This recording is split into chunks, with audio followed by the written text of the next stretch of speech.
As of this recording, I am the richest wholesaler ever under the age of 30 years old. Now, I got to this point not by just sheer luck or sheer volume or work, but I got here because I was able to implement 3 or 4 systems into my business that was able to make me skyrocket my income year over year over year. And I followed 7 specific rules to get there. And I also implemented 6 things in my business over the past 8 years to help me get thousands and thousands of wholesaling deals. At 25 years old, I'm standing here and showing you my entire wholesaling operations of how I was able to go from no money to millions and millions of dollars under the age of 30, and how you can do the same exact thing. So let's break down the numbers and show exactly how I was able to do it and how you can do the same exact thing. So after 3,000 wholesaling real estate deals, when you really want to break down exactly how I was able to do this by 25 years old, you really got to look at 2 main factors. The amount of hours I put into this business multiplied by how much leverage I put into that. For example, if I spent 3 years into wholesaling, but I've had 5,000 employees, I'm gonna do better than a guy that's been into wholesaling for 20 years who's just doing it solo. And you get to a point where it's about the knowledge you have in the employees when you're growing a business to really get the most money possible in wholesaling. So specifically for me to have success in the top wholesaler by 30 years old, I honestly only have put really 8 years into the game of wholesaling, which doesn't seem like a lot to me, but for a lot of people, it's like, whoa. 8 years in wholesaling at 25 years old is a ton. Most wholesalers, they get it at 24, 25, 26 when they finally kind of open up, after they open up their eyes after college and like get in this business. But starting at like 17, 16 years old, I have a lot of hours I put in the game. And one thing not a lot of people know about me is my first like 3 or 4 years in wholesaling, I was working like 14-hour days. Now, this is not like me trying to do like a humble brag, but just understanding that I really did lose myself in the process. Like I lost my mind. Like all I did was wholesaling and it was obsessive. It was crazy. The average person would not do what I was doing. So me being able to create the systems and the processes that no other person back then was able to do, especially at my age, that's what gave me a lot of success. But I also got very, very good at my leverage.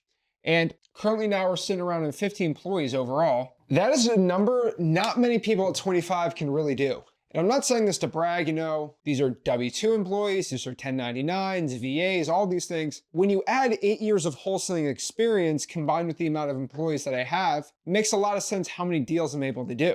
And currently we're generating a lot of great stats. So on the biggest side of my business right now, and I have predicted this for the past couple of years, and unfortunately, I'm a victim of my own success. I'm DJ Khaled suffering from success. But if you really look at current numbers, we're pulling around 20 signed JV contracts a day on the JV signed. And this is daily, okay? Now you might be like, Zach, how in the world are you able to do this? Like, how do you get so many of these contracts in? And for the past couple of years, I've been shamed for doing this.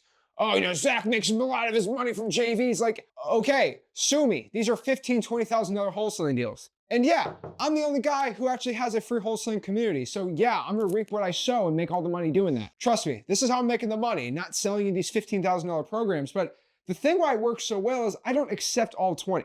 I'd roughly say about 75% we just automatically throw in the trash because they're daisy chained, on market, or just not the right numbers for us.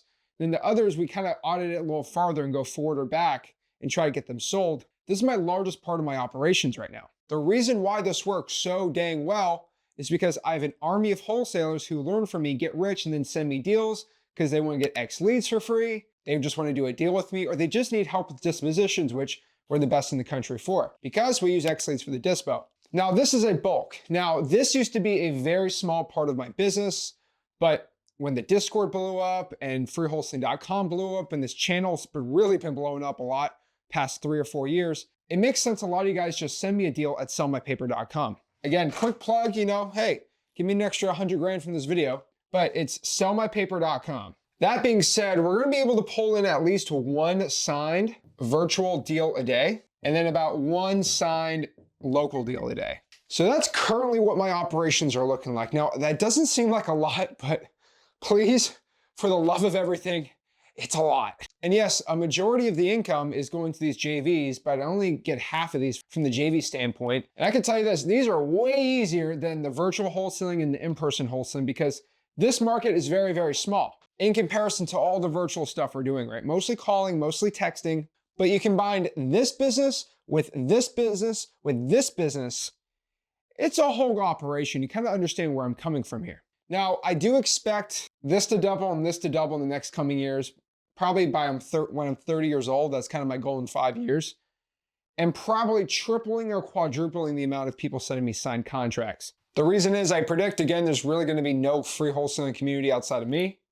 So it's just going to keep growing like it is now. If you want to join my free wholesaling community, go to freewholesaling.com or my Discord, zachdiscord.com. Now, if you look at my income level in wholesaling real estate, it can all be attributed to the upgrades that I make every single year, right? So one thing I've done that has really skyrocketed my success, which I think you should be looking at, is I added one thing into the business every single year that has pretty much doubled the amount of money I've made since I've started. And if you want to look at it like a chart, we can kind of do like a chart like this, showing the amount of money that I made for the year and the years that I did it, right? So I basically started 2017, 2018, 2019, 2020, 2021, 2, and you kind of see my 8 years of wholesaling all combined right here. And my income kind of was like this weird parabolic curve where it was increasing, it was going well. Then all of a sudden it just started skyrocketing up like this. And it's kind of crazy to think about, but it kind of went like this, like that, a little higher, jacking up here, then going here, really hitting here, here, and then here. And I'm very proud about how successful I am doing this, but I'm gonna show you exactly how this happened for me and how you can do the same thing. I'm definitely somebody in wholesaling that takes pride in catching waves and using that wave on top of the wave that you caught before to just keep going up and up. And this is something I believe you should be doing too. So the first thing I started doing right here, number 0 again is bandit signs, right? But right here, I caught the wave of cold calling. This is what I started doing when I went virtual in wholesaling real estate, mostly for college, and that did very well for me. And then my income skyrocketed the year after because I started doing a little thing called SMS text blasting. Then I caught another wave the year after and added this. After I started working with Rick, we combined stuff, I started adding in direct mail, which is insane for scaling, especially back then. And then in 2021, we started doing something called virtual wholesaling. And I was always doing virtual wholesaling, but I really expanded the amount of markets that we were doing virtual wholesaling in, right? And then we just started adding the volume game up in 2022. Then in 2023, we really opened up JVs. And then from here, we started kind of getting into the software space of wholesaling, which a lot more people got to know me on that end that were kind of more higher level. We started giving away software for doing JVs with us, which really increased everything up. So you can kind of see, I kind of went on a wave hopping trend where the waves just kept getting bigger and bigger and bigger, and you could see bigger. And really, these are the big upgrades that really started making me more money. But doing all of this and teaching you guys really helped me out a lot, but it really started increasing the amount of money I'm making. Because just going from only bandit signs and calling, adding an extra channel increased the amount of money I was making. Direct mail was able to increase it up. I was working with Rick, so I cut my income in half because we split it 50-50. Virtual wholesaling, just expanding markets, really throwing all this into a volume game, then throwing in JVs, and then those JVs just kept going up and up. And starting the software where people started getting the software, then learning about me, they didn't even know who I am. And that started blowing up like crazy. And we're using software so I can text blast even more now and really help us in wholesaling objectives. This is kind of how we've done in the past 8 years. I've always implemented new things, and in the way I've tested a lot of things. I've failed at a ton of things too. But these are the ones that really hit really well. And again, this is not 2018, 2019 anymore. You start adding SMS, it might not work. I hit the new trends, I hit the waves, and I kept going up from there. I've tried a lot of ones that failed, but if you can get really smart with this is how you can double your income every single year, especially at a young age. Now, there are rules of engagement that I always follow that really helps me out with my success to become the richest wholesaler under 30. I still got 5 years for that title unless someone swoops in behind me, I doubt it. And let me show you kind of my rules of the game that really got me successful. Rule 1, track your KPIs daily, monthly, and yearly. This is very important, but I'm going to tell you to track your KPIs kind of like blood work. You got to look at the blood work. You got to analyze it. You got to get crazy. You got to look at doctors. You got to talk to multiple people and really analyze what's going on. If your cholesterol is extremely high, you do not see that on the blood work and is, oh, okay, I'm just going to ignore it. No, that is a stupid way to live your life. you need to look at your KPIs and don't ignore them. It's like if you ignore a bad health metric and then something bad happens in your life, like it's stupid. So check out your calls, right? How many calls you're making? What's your contact rate? How many texts you're sending out? How many leads are you getting in a day? If you're not getting leads in, how are you going to hire more employees? Very important to track your KPIs on a daily, monthly, yearly basis. On top of that too, you want to hire for time and volume starting out. It's one of the worst mistakes I see beginners have here. They hire people based off just replacing themselves. That is the absolute worst mistake you could possibly make. It's like going out here and trying to hire someone to close deals for you and only having one person for that. The average closer that you're going to hire is going to be at best 70% as good as you. This means if you and the employee go on the same amount of appointments and you can get everything closed to make $100,000 of assignments, they on their best days are going to get $70,000, which means just replacing yourself is going to make you less money. I don't think a lot of people understand that. But if you have double the volume, let's say we have the ability to double the amount of appointments we go on. That means we have maybe 2 closers besides just you. Now you hire 2 closers to go on not just 1 appointment an hour, they can go on 2 appointments an hour because one guy does an hour, one gal maybe does an hour. If you can go on 14 appointments in the week, not just 7, and they're 70% as good as you, because of the volume, it makes up the lack of it. That means if you double the amount of appointments you do, they can get 140 grand for the month, not just 100. And this is just the law of when you just increase the volume. So if you can only go on 1 appointment per hour for 8 hours, right? That's 8 appointments you can get a day. Well, what if you increase the marketing and we're able to get 16 appointments in the day? Hire 2 closers, locally, in person, or virtually, to go close for you, and you'll actually make more money doing this. So it's important not to hire someone just to outright replace you, but somebody that will help save you time, and you can have the volume to offset the employee. This is why cold callers are number 1, because hiring 1 cold caller to replace you is a terrible idea, but hiring 3 cold callers to replace you can really yield some good results if you're going to increase the volume. Number 3, you must lose your mind. Now, I know this is a crazy statement, but it is 100% true. If you really want to get the top echelons of wholesaling, you want to become a millionaire from wholesaling real estate specifically, you're going to have to lose your mind. I do not know how many people try to become rich in wholesaling, but their heart is not in the game. The heart is in the money. It is not going to be what's going to work. I've said this multiple times, but I've absolutely mentally lost my mind by wholesaling real estate so many times. When you put in 15, 16 hours a day and all you care about is just becoming a successful wholesaler, I know it sounds crazy, but you kind of lose yourself a little bit in that process. Your personality, some of your friends and all that. And I know I'm not saying this to be crazy, but like work-life balance is not a real thing if you become a millionaire specifically at wholesaling, especially as somebody who's young. Now, I'll tell you, if you're young, this is the most important time to be going into wholesaling, because when you start having kids and a family and things like that, it only gets way more harder and way more complicated. Now, if you're watching this, you don't have to lose your mind. But if you want to get a lot of money really quick at wholesaling and really want a legit business and do it well young, you are not going to be considered a normal person by your friends and family. And that's something you have to accept. It's a very good trade-off for me. And it's also really weird. Like, all I do is think about wholesaling. And I know that sounds crazy, but like, it's really hard for me to turn my brain off on wholesaling because it's all I care about sometimes. And I know it's insane, but that's something that made me a super successful wholesaler. Now, number 4 here, I kind of talked about this again, but like, add just one good thing a year in the business, especially when it starts rolling. That's a really good way to start just making more and more money. If you're running a good business, you're making 30 grand a month, just focus on the year. Hey, what's one thing we can add in to increase the amount of money we're making? It's not going to take away, it's only going to add. And cut the fat that's not working. As you can see from the chart, I was adding in JVs, cold calling, just pure volume, employees, things like that, that really helped me grow even further. Now, if you're trying to go on the Zach path of success here, one thing I'll tell you is after $1 million, after you make $1 million of assignment fees, you are going to need to focus on increasing the amount of deals you do indirectly to the time you work. Now, this is only for when you're really making over $1 million. Before $1 million, work as much as you can, boom, boom, boom, go crazy.